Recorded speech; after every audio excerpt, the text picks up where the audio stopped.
I sat at round tables with the parents and families talking about how to make schools safer. And one of the things that everyone agreed is don't have all of these unlocked back doors. Pay teachers to become guardians, train them, make sure that they're armed. That would be a rational federal program, to pay every teacher who's willing to be trained and armed to protect the children. We will continue to discuss with legislators about all the potential avenues and pathways that we can take to make sure that schools will be even safer going forward. Joining us now with what needs to be done to keep our children safe is Fox News contributor and also a mother, Lara Trump. Good morning to you, Lara. Good morning, Ainsley. Great to be with you. Good to have you on. What do you think needs to be done in America's classrooms now? I mean, this is just such a horrific situation. Every time we find ourselves in the wake of one of these incidents, you know, people talk about a variety of different things, but you know, we have to address at a certain point, Ainsley, the root of this problem. You didn't have this sort of thing happening decades ago, but we have changed as a society, and whether that is the family structure, whether it's the fact that we all spend so much more time on devices and actually interacting with one another, a mental health crisis that was exacerbated in so many ways by the pandemic, we have to get to obviously the bottom of why we continue to see these sort of incidents on the rise. But in the meantime, yes, we have to protect our kids.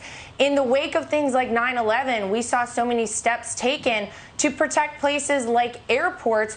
Why is it any different for schools across America? Every child, whether in Uvalde or Chicago, should be able to go to school and know that they are safe there. That is an environment where they can do nothing other than learn. They don't have to worry about any of this. And while it's a sad commentary on where we are in our society right now, it is what needs to happen.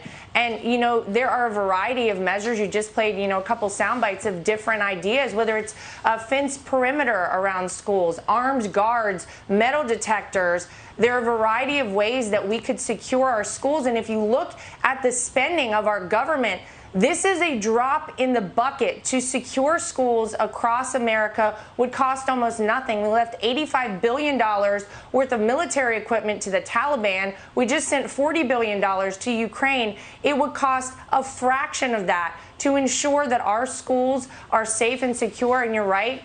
As a mom, it is something I think about a lot. I'm sure it's something you think about as a mom as well. Every parent in America now, unfortunately, has to think of this. Let's take some steps to secure our schools until we can address the underlying reasons why these things happen. Does this need to come from local government? Does it need to come from Washington? Because we interviewed a dad yesterday after the school shooting down in Florida, and he said, we all said we're going to make changes. We made a lot of changes in Florida, but the rest of the country should have taken note. He said, we need to stop all of this from happening by securing our schools, but we continue to see a shooting after a shooting after a shooting, and nothing gets done. So who's responsible for fixing this problem? Well, I think the responsibility falls on a lot of people, but if you look at who took measures, again, after things like 9/11, it was the federal government. They're the ones that have taken the steps to ensure that we are all safer as we go to airports, as we travel by air. Of course, it is an inconvenience. No one likes it, but it is a measure that has to be taken. So perhaps we need Congress to act. Perhaps we need to take some steps on the federal level to ensure that there's safety and security in schools. But at this point, I think folks all across this country are looking for anyone who's willing to stand up and say, here's a way that we can keep our kids safe. It's the most precious, important segment of our society. It's the least we could do. Okay, Lara, thank you so much for coming on. You got it. Thanks, Ainsley. You're welcome.